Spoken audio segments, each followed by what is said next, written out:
मंत्र में इतना सामर्थ्य है कि मंत्र जाप से व्यक्ति ऊपर उठ सकता है। व्यक्ति अध्यात्म की राह में अपने ध्येय को प्राप्त कर सकता है। ऐसी बहुत सारी बातें आपने सुनी हैं। वास्तविक रूप में मंत्र जाप क्या होता है और उस मंत्र जाप के माध्यम से कैसे ऊपर उठा जा सकता है,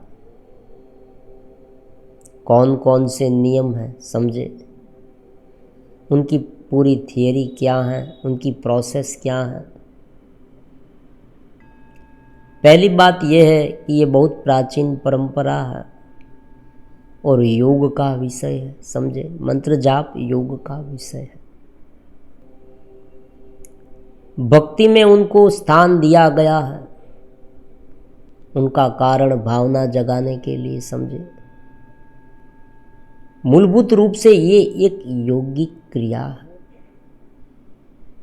विज्ञान वेरोतंत्र में 112 प्रकार की ध्यान की विधियां है। उसमें एक विधि ऐसी भी है। पतंजलि योग शास्त्र में भी ये कहा गया है कि मंत्र जाप करने से भी संपर्कनाथ समाधि हो सकती है और संपर्कनाथ समाधि के बाद जब साधक ये आधार भी छोड़ देता है तब वो अपने आत्मा में लीन हो जाता है। लेकिन मंत्र जाप को पूरी तरह से समझने के लिए उनका फंडामेंटल नॉलेज होना बहुत जरूरी है।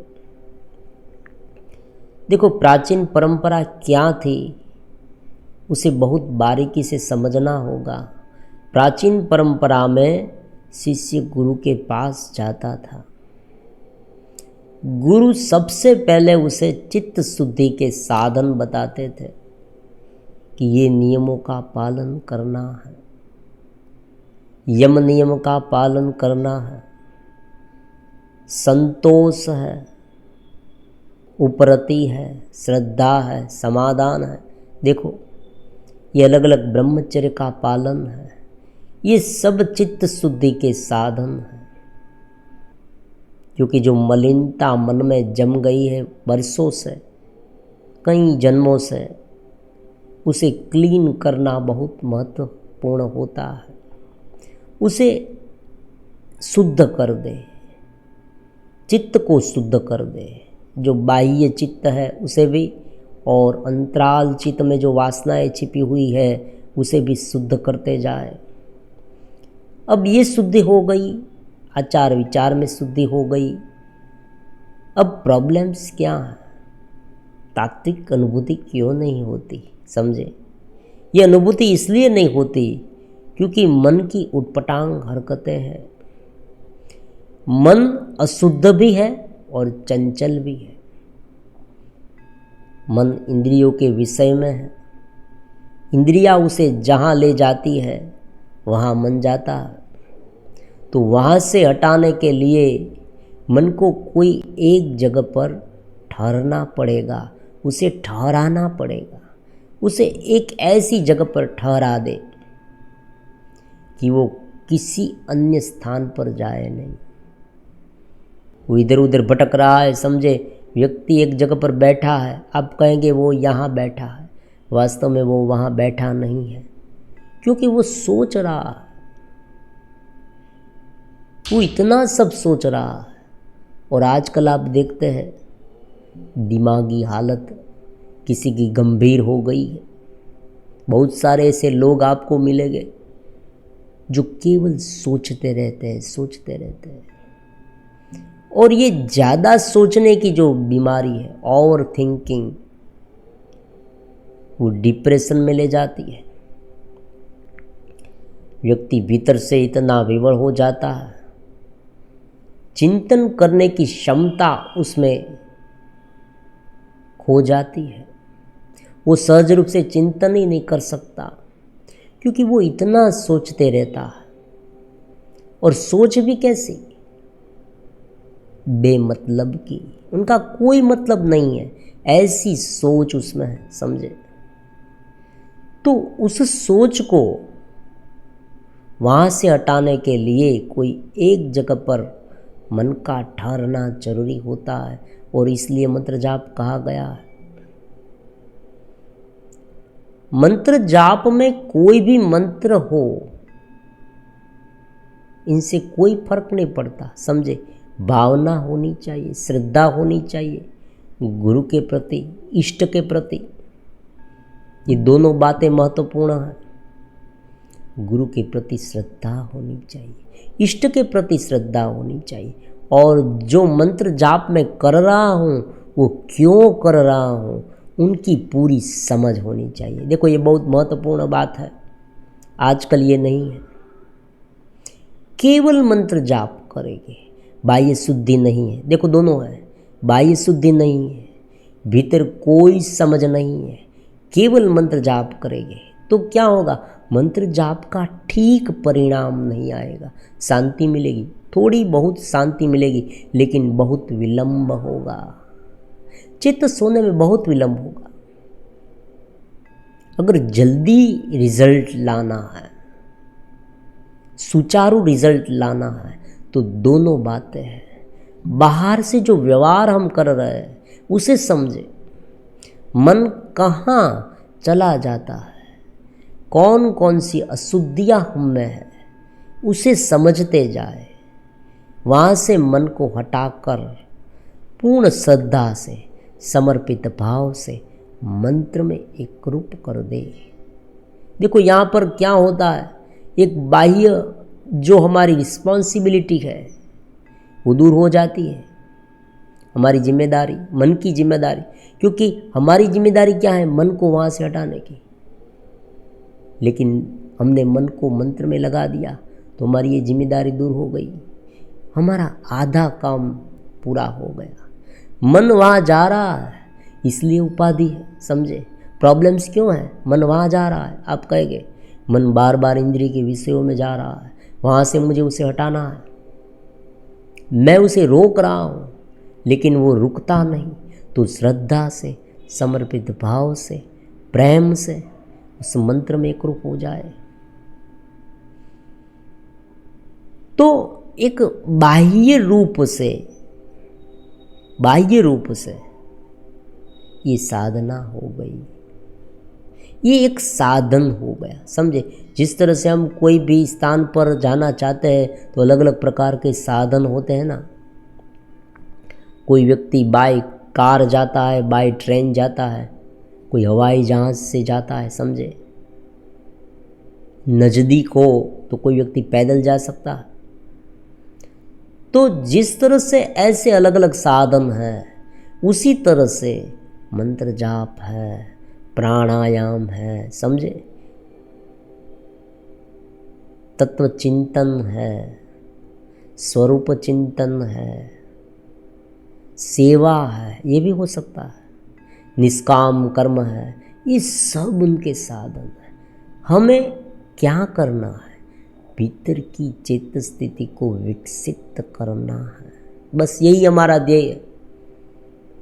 जो अलग हो गई चेतना है, जो नाम और रूप में गिर गई चेतना का एक अंश है ये। चेतना तो सर्वत्र है, उनका कोई माप नहीं, ये अमाप है, बेशुमार है, आनंद भी अनंत है। हम खाली नहीं हैं, परमात्मा खाली नहीं है, लेकिन इस अलग प्रकार की आइडेंटिटी से जुड़ने के कारण, अपने स्वरूप को भूलने के कारण हम ऐसे कर्ता भोक्ता बन गए हैं। ये समझ है, ये समझ एक बार आ गई, चित्त शुद्धि थोड़ी बहुत हो गई, लेकिन फिर भी मन विवड़ रहता है, तो मंत्र जाप एक साधन हो सकता है। मंत्र जाप एक साधन हो सकता है। आप एक जगह पर शांत चित्त से बैठे और आपको जो मंत्र दिया गया है उस मंत्र का जाप करें और साथ में उनके साथ प्राणायाम करते जाए, तो सोने में सुगंध है, समझे। एक तो सोना है और उसमें सुगंध आ रही, समझे। एक तो वो कीमती है और उसमें सुगंध है। उसी तरह से यहाँ होगा, एक और आप मंत्र जाप कर रहे हैं और दूसरी और आप प्राणायाम भी कर रहे हैं, अजपा जप जिसे कहते हैं, समझे। धीरे धीरे मंत्र जाप अजपा जप में परिवर्तित हो जाता है।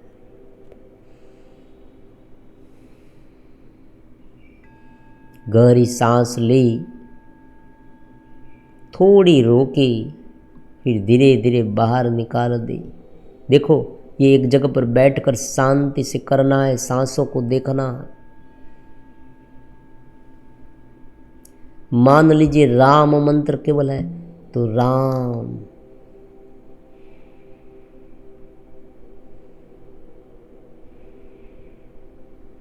एक बार बोल के प्राणायाम करते जाना। तो उस तरह से मन जल्दी से शांत होगा। ये मंत्र को शांत करने की दवा है,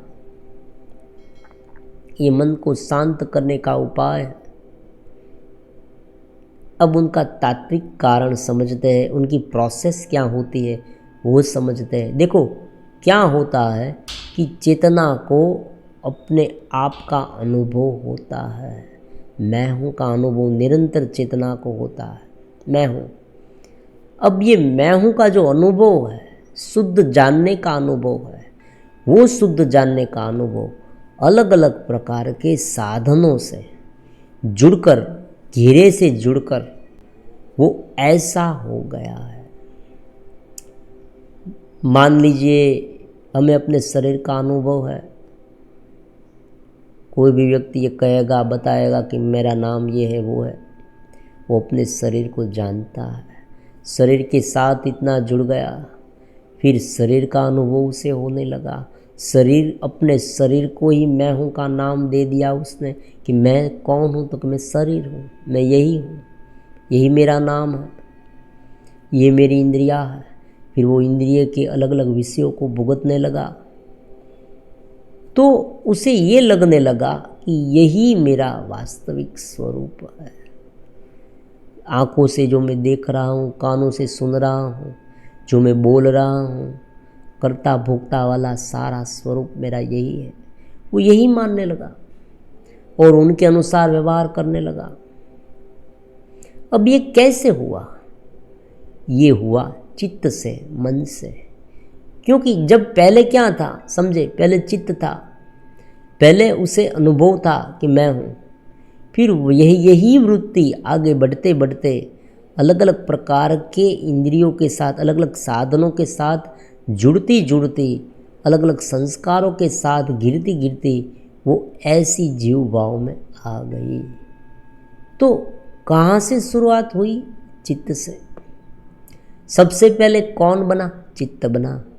चित्त में एक वृत्ति उठी, समझे, ये बात होती है। जिस तरह से समंदर में वेव्स उठते हैं, उसी तरह से हम में चिंतन उत्पन्न होता है, विचार उत्पन्न होता है।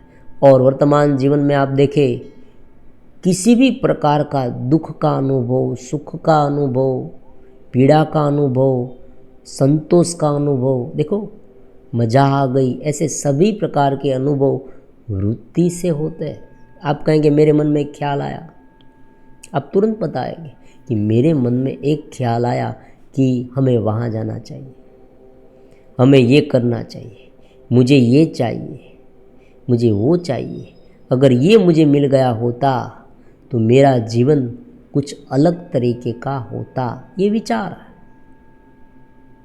तो कुल मिला के एक ही बात है कि हमारा पूरा जीवन विचार पर आधारित है, सोच पर आधारित है। मन जो सोच रहा है वही हमारा जीवन है। अगर मन बुरा सोचने लगे, अगर मन कुछ अलग उटपटांग सोचने लगे, तो हमारी जीवन की गड्डी वहाँ चली जाएगी। कोई भी कार्य करने से पहले मन में विचार आते हैं, समझे, पहले सोच उत्पन्न होती है। कोई भी व्यक्ति गुनाहित कृत्य करता है, उससे आप पूछेंगे तो वो कहेगा कि मैंने बहुत लंबे समय से उनके बारे में सोचा है, मैं वही सोचता रहता था और यही सोच का परिणाम है कि मैंने ये कार्य कर दिया। देखो, इसीलिए तो आजकल ये मोबाइल विलन की तरह काम कर रहे हैं, समझे। युवाओं को भरमा रहे हैं, बहका रहे हैं। क्यों? क्योंकि मोबाइल में इस तरह का आता है, बार बार आता है, ये सब दिखाया जाता है। और सहज आकर्षण तो सब में होता है, समझे। स्वाभाविक रूप में जो इंद्रिया होती है, मन होता है, मन भी एक इंद्रिया ही है, वो निम्नगामी होती है। क्योंकि अनेक जन्म से इस प्रकार के संस्कार है, पशुवत संस्कार उसे कहते हैं। और उस संस्कार के चलते हर एक व्यक्ति के मन में ऐसे ऐसे ख्याल आते रहते हैं, और उसमें जो मोबाइल है ना, वो उनका माध्यम बन जाता है। व्यक्ति वही खंगालेगा। एक विचार ऐसा आया, विकारी चिंतन उत्पन्न हुआ, वो ये सोचेगा कि देखूँ तो सही, मोबाइल में ऐसा कुछ है, वो खंगालेगा और मोबाइल में उसे मिल जाएगा। क्योंकि मोबाइल में जिसने कंटेंट डाला है वो भी ऐसा ही है, उसे मालूम है कि यही व्यक्ति खंगालेंगे, समझे। कोई व्यक्ति भक्ति के बारे में, योग के बारे में, ज्ञान के बारे में, निर्वाण के बारे में, मुक्ति के बारे में कम सर्च करते हैं, ऐसा वैसा ज़्यादा सर्च करते हैं। आप कहेंगे ये तो लोगों की गलती है, ऐसी बात नहीं है, समझे। ये उनकी सहज प्रकृति होती है। जीव की सहज प्रकृति ऐसी होती है कि जो निम्नगामी है, जो इंद्रिय सहज है, जो इंद्रिय सुख है, जो केवल बाह्य रूप से चमक दमक है, उनमें वो ज़्यादा आकर्षित हो जाता है। क्योंकि वो भीतर से शून्य है, उसे चेत स्थिति प्राप्त नहीं हुई है। बात ये होती है, वो इतना ऊपर उठा नहीं है, उनमें प्रबुद्धता विकसित नहीं हुई है, उनका मन अभी तक ऐसे विषयों में रममाण है। तो स्वाभाविक रूप में वो वहाँ जाएगा, वही सर्च करेगा। और जिसने कंटेंट डाला है उसे पता है कि यही सर्च करेगा व्यक्ति, और जैसे ही वो सर्च करेगा उनके सामने ये सारी इन्फॉर्मेशन दी जाएगी, कंटेंट दिया जाएगा। और ये कंटेंट बार बार देखते देखते देखते देखते उनके मनों में उनके अनुसार विचार की श्रृंखला चलने लगेगी। देखो, ये बहुत बड़ी बात है, विचारों की श्रृंखला। एक विचार नहीं, एक विचार के बाद दूसरा विचार, दूसरे विचार के बाद तीसरा विचार, तीसरे विचार के बाद चौथा विचार। ये चलता रहता है, चलता रहता है, चलता रहता है। व्यक्ति दिमाग में चलता रहता है, समझे। बाहर से वो शांत बैठा है, आपसे बात कर रहा है। कभी कभी तो ये होता है कि हम ठीक से बात भी नहीं कर पाते, क्योंकि हमें सुनने की क्षमता चली गई है। बहुत बार ऐसा होता है, आप बोलते रहते हैं, सामने वाला आपके सामने देखता रहता है। आप कहेंगे, क्या तुम्हें सुनाई नहीं देता मैं क्या बोलता हूँ? वो कहेगा, हाँ हाँ बोलो बोलो, क्या बोला था तुमने? क्योंकि वो सोच में था, वो कुछ और सोच रहा था, वो पल पल वो सोच रहा अलग अलग प्रकार का। तो ये सोच पूरी तरह से बदल जाती है, ये मोबाइल से, इंटरनेट से। क्योंकि एक बार आकर्षण हुआ, एक बार भीतर सोच उत्पन्न हुई, एक बार कोई एक विषय के प्रति व्यक्ति को ज़्यादा मोह हो गया और उनके बारे में उन्हें सर्च किया, तो वो विषय उनके सामने एक के बाद एक के बाद एक के बाद एक आने लगे। व्यक्ति उनके बारे में सोचता रहेगा, सोचते सोचते वो करता रहेगा, और धीरे धीरे करने की इच्छा होगी।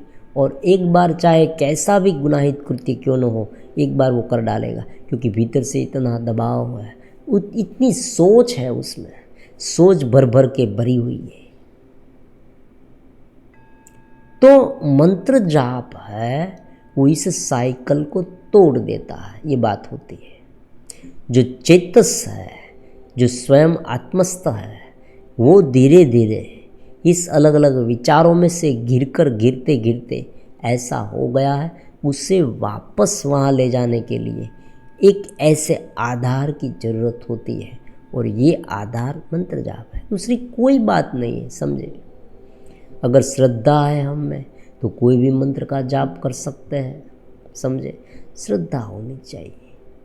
श्रद्धा का होना इसलिए ज़रूरी होता है, समझे, क्योंकि श्रद्धा से क्या होता है, मन वहाँ स्थिर होता है। अगर व्यक्ति की श्रद्धा नहीं है तो मन स्थिर होगा ही नहीं। मन को स्थिर करने के लिए श्रद्धा होनी आवश्यक है।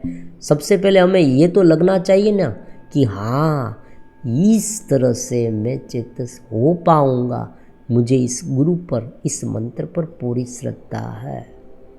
तो हम शांत हो जाएंगे, और ये शांत करना ही उनका काम है, दूसरा कोई काम नहीं है मंत्र जाप का।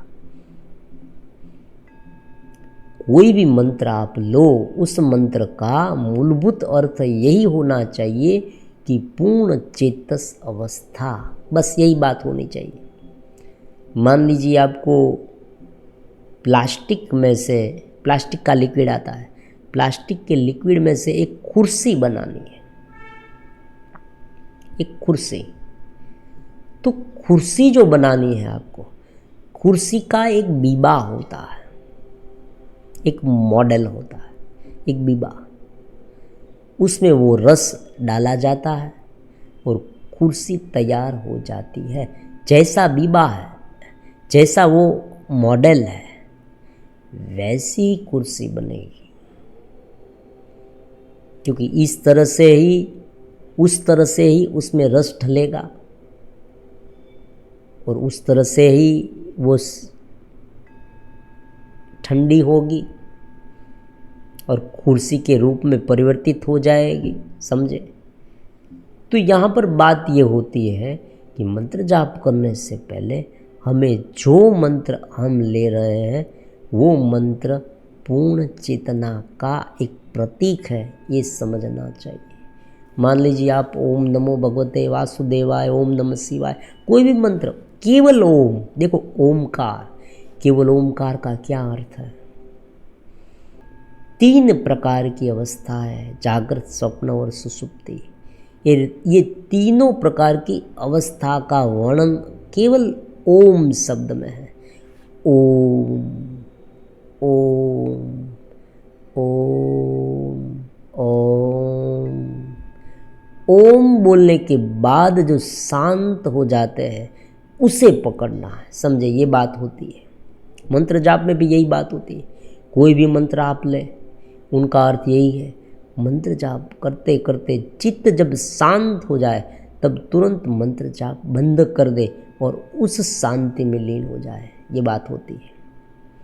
अब देखो, सामान्य रूप में व्यक्ति को ये अनुभव क्यों नहीं होते?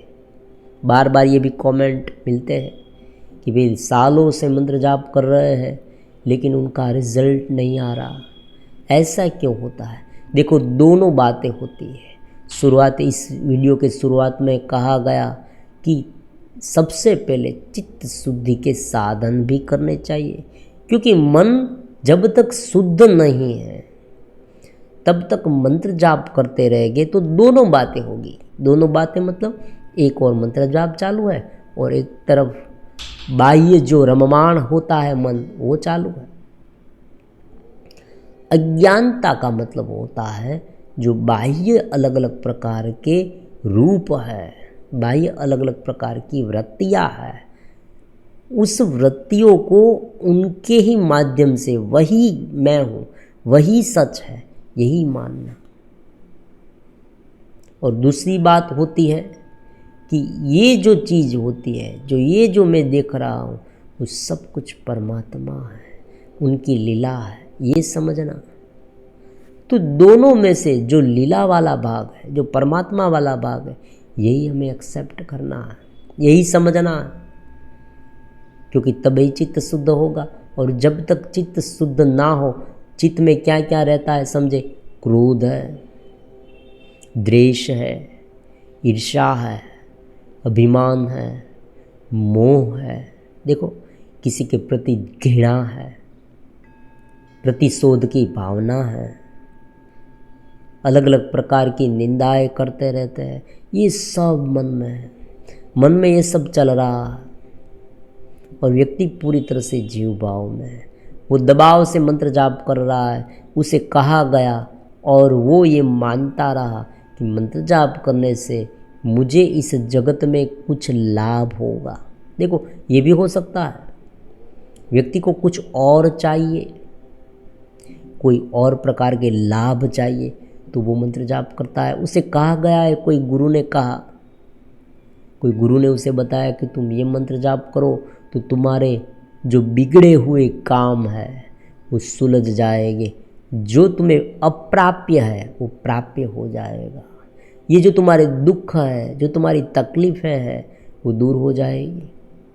तो उस तरह से वो मंत्र जाप कर रहा है और उनकी तकलीफ दूर हो या उसे कुछ प्राप्त हो, ये बात अलग है। चेत स्थिति उसे प्राप्त वहाँ नहीं होगी, उनके बाद होगी जब वो समझ जाएगा, क्योंकि उसे वो प्राप्त नहीं करनी है। समझे, उसे क्या प्राप्त करना है? अलग अलग प्रकार की चीज़ें, ये जो डिफ़िकल्टीज उनके जीवन में आई है उनसे उसे मुक्ति चाहिए। तो अब देखो, बहुत सालों से, 10 साल से, 20 साल से, 25 साल से कोई व्यक्ति मंत्र जाप कर रहा है, लेकिन उनका चित्त शुद्ध नहीं है, चित्त में बार बार ये विक्षेप आ रहे हैं। 1 घंटे तक मंत्र जाप किया, बाकी का 23 आवर्स, देखो एक दिन में 24 आवर्स होता है, उनमें से 1 घंटा मंत्र जाप किया, बाकी के 23 आवर्स में उसने चित्त को अशुद्ध कर दिया, तो क्या हुआ? समझे, ये तो अधिक हो गया। मंत्र जाप से जो कुछ भी थोड़ी बहुत चेत स्थिति जागृत होनी थी वो नहीं हो पाई, क्योंकि स्वाभाविक रूप में बाकी के समय में वो फिर से उनमें रममाण होने लगा। तो मंत्र जाप में अगर सचोट रिजल्ट लाना है तो चित्त शुद्ध करना पड़ेगा और उनके साथ साथ समझे समझ विकसित करनी पड़ेगी। समझ तो विकसित हो जाएगी। देखो, जो व्यक्ति इस चैनल से जुड़ा हुआ है लंबे समय से और कोई ग्रंथ से जुड़ा हुआ है, कोई गुरु से जुड़ा हुआ है और उनको गहराई से समझ रहा है, देखो ये गहराई से समझना चाहिए। जो ये सुन रहा है लंबे समय से, उन्हें पता चल गया है कि हाँ, चित्त स्थिति क्या होती है, भीतरी आत्म स्थिति क्या होती है, उनकी जो पूरी प्रोसेस है ना, उनकी जो पूरा सिद्धांत है वो क्लियर होना चाहिए, स्पष्टता, क्लैरिटी होनी चाहिए, स्पष्ट रूप में उनमें कोई शंका नहीं। वो समझ लेना चाहिए कि हाँ, ये चेतना वो परमात्मा को में एकरूप होने के लिए ये मंत्र जाप में कर रहा। अब देखो, ऐसे पुरातन समय में ऐसे ऐसे भक्त हो गए हैं और ऐसा भी कभी कभी कहा जाता है कि उसे किसी भी प्रकार का ज्ञान नहीं था, फिर भी मंत्र जाप से उसे तात्विक अनुभूति हो गई, प्रभु के दर्शन हो गए, तो उनका क्या कारण है? अब देखो बात क्या होती है, समझने की हमें कोशिश करनी चाहिए, उसे गहनता से समझना चाहिए। जो संत थे, जो भक्त थे, जो केवल मंत्र जाप करते थे, जिनके पास कोई ज्ञान नहीं था, जिसने कोई बुक्स पढ़ी नहीं थी, मान लीजिए गुरु से वो मिले, वो भी केवल थोड़े पल के लिए, थोड़े समय के लिए या थोड़े दिन के लिए, उस गुरु ने उसे कहा कि ये मंत्र का जाप करो, तुम्हें परमात्मा की प्राप्ति होगी। अब उन्हें बारीकी से समझने की कोशिश करें, उनकी जीवनी पढ़े तो आपको पता चलेगा कि उसे श्रद्धा थी, दूसरा उनकी निष्ठा थी, तीसरा वो समर्पित भाव वाले थे, चौथा उनका चित्त शुद्ध था, उन्हें जगत की कोई भी चीज़ में रुचि नहीं थी, वो केवल परमात्मा, वो मंत्र में ही एकरूप हो गए थे। समझे, उनका चित्त शुद्ध था क्योंकि उनको कोई चीज़ों से आसक्ति नहीं थी।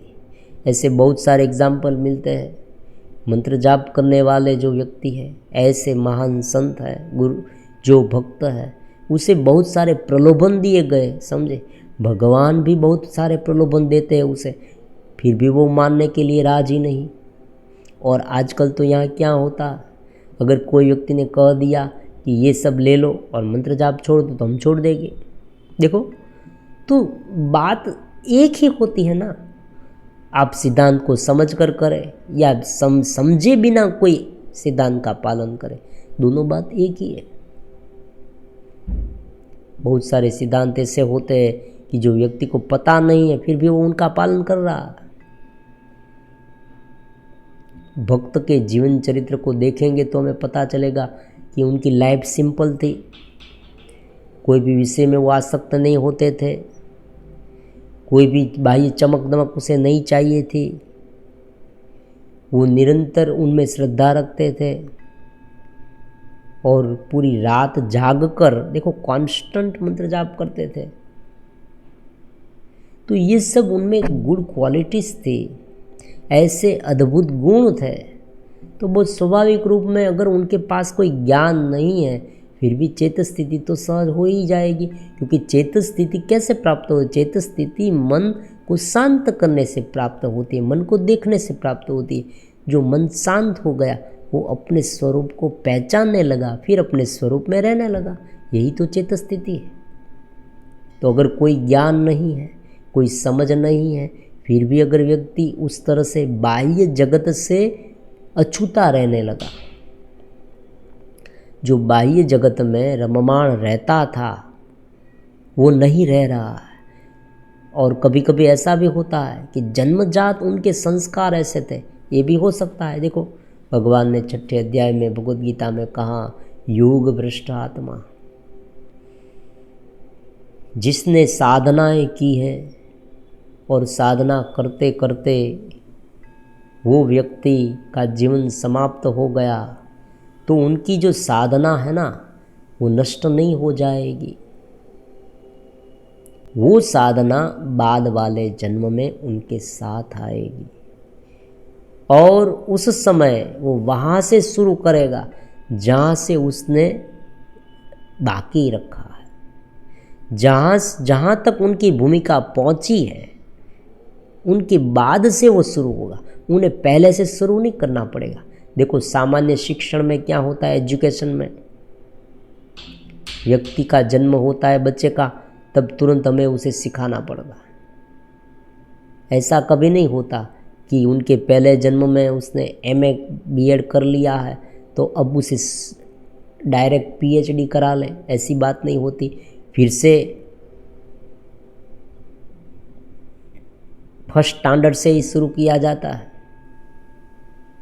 पहले से ही सब कुछ सिखाया जाता है।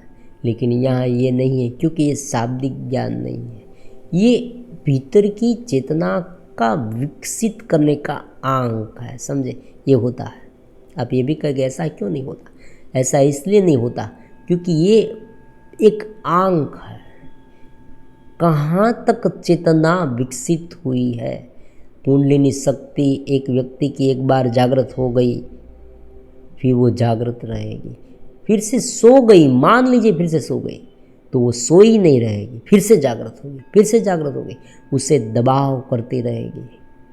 एक बार किसी व्यक्ति को ज्ञान हो गया, एक बार कोई व्यक्ति श्रद्धा से गुरु से जुड़ गया, चैतन्य प्रदेश से जुड़ गया, एक बार उसे आनंद का अनुभव होने लगा, फिर वो ढूंढेगा उसे। मान लीजिए 2 साल 3 साल 4 साल तक वो भूल गया, कोई एक ऐसी घटना घटी या वो संसार में ज़्यादा प्रलोभित हो गया और उनमें रममाण करने लगा, देह और इंद्रिय में आसक्त हो गया, तो जैसे ही वहाँ से हटेगा तुरंत उसी स्थिति में फिर से वापस आ जाएगा। तो ये ज्ञान कैसा है, ये ध्यान कैसा है? शाश्वत है, अनंत है, समय की सीमा से परे है।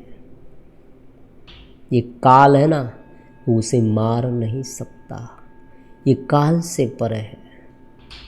इसलिए बार बार ऐसा कहा जाता है कि हे परमात्मा, आप स्थल और काल से परे है, आप बुद्धि से भी परे है, आप मन से भी परे है।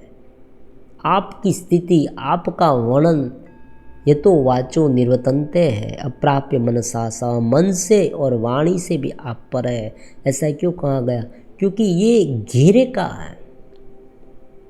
जो शाब्दिक रजुआत होती है इस जगत में वो सब घेरे की है।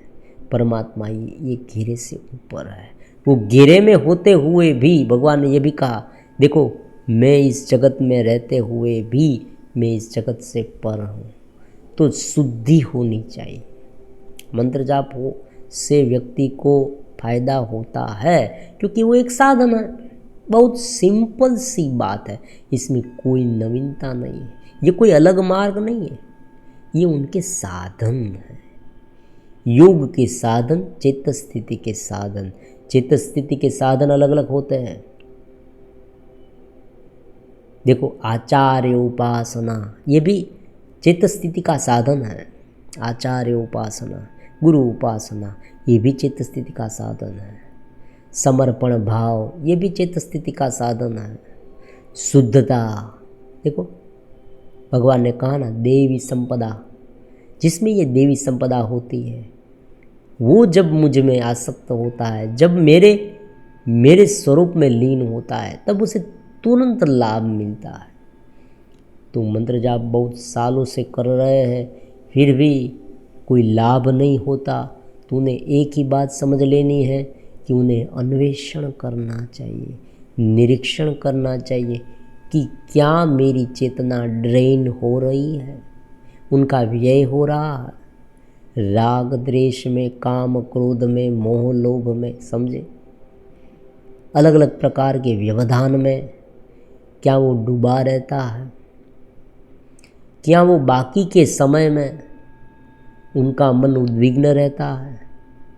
क्योंकि देखो मंत्र जाप एक बार तो किया, उनमें थोड़ी शांति भी मिली, लेकिन वो मन है ना, वो मन अभी चेतस नहीं हुआ, ये बात होती है। और जब तक चेतस नहीं हुए तब तक मन दूसरी जगह पर जाएगा, और जैसे ही दूसरी जगह पर चला गया वहाँ के संस्कार फिर से जागृत हो गए। तो ये चलता रहेगा। सुबह के समय पर हम उठेंगे, स्नान आदि करेंगे, मंत्र जाप करेंगे, मंत्र जाप करेंगे तो थोड़ी शांति होगी, फिर 1 घंटा बीत गया, फिर से हम संसार में जाएंगे, राग द्वेष काम क्रोध मोह लोभ जो भी प्रकार के अलग अलग प्रकार का कचरा है ना वो सब भर देंगे, फिर से अशांति में डूब जाएंगे। फिर से रात होगी, रात के समय में हमें नींद नहीं आएगी, इतना बेचैन हो जाएगी, फिर से सुबह उठेंगे, फिर से शांति होगी, फिर से 1 घंटा मंत्र जाप करेंगे, फिर से पूरे दिन ये करेंगे, तो सालों चले जाएंगे। सालों तो क्या, अनेक जन्म भी जा सकते हैं, क्योंकि मूलभूत बात को नहीं जाना है। ये क्यों करना है, ये प्रश्न पूछना चाहिए। क्यों करना है? केवल राम राम बजने से, केवल कृष्ण कृष्ण बजने से, केवल राधा वल्लभ बजने से, केवल भगवान शिव बजने से परमात्मा की अनुभूति क्यों होती है? ये बहुत महत्वपूर्ण प्रश्न है, और ये बार बार हमें पूछना चाहिए अपने आप से। ये इसलिए होता है कि उनका मुख्य आधार यही हो गया है कि मन वेव्स की तरह चेतना में से उत्पन्न हुआ। देखो कोई भी विचार को आप सूक्ष्म सूक्ष्म सूक्ष्म सूक्ष्म तल पर ले जाएंगे ना तो वो चेतना होगी, क्योंकि चेतना में से वो उत्पन्न हुआ। देखो जड़ पदार्थ में ऐसी क्षमता नहीं है कि वो सोच सके। हम सोच सकते हैं, वही बताता है कि हम चेतस हैं, समझे, क्योंकि हम सोच सकते हैं, हम आत्मस्थ हैं, हम कॉन्शियसनेस है। आज का शब्द कॉन्शियसनेस, कॉस्मिक कॉन्शियसनेस, देखो आजकल ये बहुत चल रहा है कॉस्मिक कॉन्शियसनेस। तो ये कॉस्मिक कॉन्शियसनेस है जो चेतन मंत्रता है, चित्त स्थिति है, हमारे भीतरीय अंतराल की आत्मा है, चेतना है। वो चेतना है इसलिए हम सोच रहे हैं। और मन कोई नाम नहीं है, ये तो मन नाम इसलिए रखा गया कि हमें पता चले। मन मतलब वैवरिंग चेतना, जो चेतना घेरे के साथ घिरी हुई है, जो चेतना सोच रही है, उसे मन नाम दे दिया गया। जब वो चेतना शांत हो गई तो मन का लोप हो गया। अब देखो, बहुत सारे अलग अलग विचारों में चेतना घिर गई है, तो उस विचारों में से कोई एक विचार में उसे लीन कर दे तो अन्य विचारों में से वो हट जाएगी। यही तो फॉर्मूला है, दूसरा कोई फॉर्मूला नहीं है। इसमें कौन सी नई बात है। 112 प्रकार की विधियों में अलग अलग प्रकार का आता है। देखो समझे, विज्ञान भैरव तंत्र में कोई विधि ऐसी भी है कि सांस ले, रोके, उन पर ध्यान दे। अब जब आप सांस लेते हैं, रोकते हैं, बीच में एक शून्य स्थिति आती है, वहाँ स्थिर हो जाए। फिर से सांस ले, फिर से रोके, वहाँ शून्य स्थिति आती है, वहीं पर स्थिर हो जाए। ऐसे करते करते करते आपको जो क्रिया है ना, वो आप भूल जाएंगे। यही मंत्र जाप का फल होता है। जब व्यक्ति मंत्र जपते जपते मंत्र जाप करना ही भूल जाए, वो अपने स्वरूप में लीन हो जाए, फिर अजपा जप होने लगे, ये मंत्र जाप का फल है। अगर ये पूरी बात समझ में आ गई तो व्यक्ति ये कहेगा नहीं कि ये क्या है, ये मंत्र जाप से कैसे होता है, वो होता है, ये होता है, ये नहीं होता है, ये सब कुछ नहीं। और हाँ, ये भी होता है कि जो मंत्र जाप लंबे समय से कर रहे हैं लेकिन मुझे फ़ायदा क्यों नहीं होता, वो भी समझ जाएगा कि फ़ायदा कैसे होगा, क्योंकि हमने 1 घंटे तक किया है, बाकी के घंटे में तो हमने इधर उधर मोह मारा है, इधर उधर भटकता रहा है मेरा मन। और ये भी होता है कि मुझे पता ही नहीं था कि वास्तव में चेतस में रहना, परमात्मा में रहना, परमात्मा के उस अंश से एकरूप हो जाना ही मुक्ति है। और उनके लिए ही ये मंत्र जाप है। जगत की चीज़ों को प्राप्त करने के लिए अगर ये सब करेंगे तो जगत की चीज़ें प्राप्त होगी, उसमें कोई नवीनता नहीं है। जो हमें चाहिए संकल्प से ये होगा। व्यक्ति मान लीजिए कोई मंत्र जाप कर रहा है, उनका संकल्प ये है कि मुझे ये अप्राप्य चीज़ मिल जाए, तो उनके लिए वो मंत्र जाप करेगा, उनका संकल्प होगा। तो संकल्प से फिर वो कार्य करने लगेगा और वो चीज़ होगी, ये बात अलग है। लेकिन जिसे परम आनंद की अनुभूति करनी है, जिसे आत्मिक अनुभूति करनी है, जिसे तत्व का अनुसंधान करना है, जिसे अपने जीवन को संवारना है, ये भी बात हो सकती है। देखो समझे, ये भी हो सकता है क्योंकि मन शांत हो गया ना, एक बार आपका मन शांत हो गया तो आप ठीक तरह से सब कुछ समझ पाएंगे।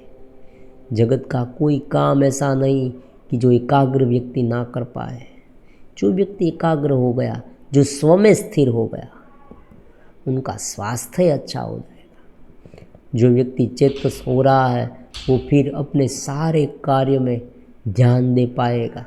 क्योंकि अगर विवरता है, इंद्रियों में लोलुपता है, तो व्यक्ति बीमार हो जाएगा, क्योंकि वो इंद्रियों से अतिरेक भोग कराएगा। समझे, वो इंद्रियों के पास बहुत भोग कराएगा और उनकी शारीरिक क्षमता ज़्यादा व्यय हो जाएगी। समझे। और जो व्यक्ति भीतर चेतस है वो अपने घेरे को ठीक जगह पर लगा पाएगा कि मुझे ये काम करना है तो वहाँ जा पाएगा, वो काम करना है तो वहाँ जा पाएगा, जो उसे सोचना है वो सोच पाएगा, कुछ लिखना है, कुछ क्रिएशन करना है तो वो कर पाएगा। तो कुल मिला के एक ही बात होती है कि ये मंत्र जाप एक साधन है।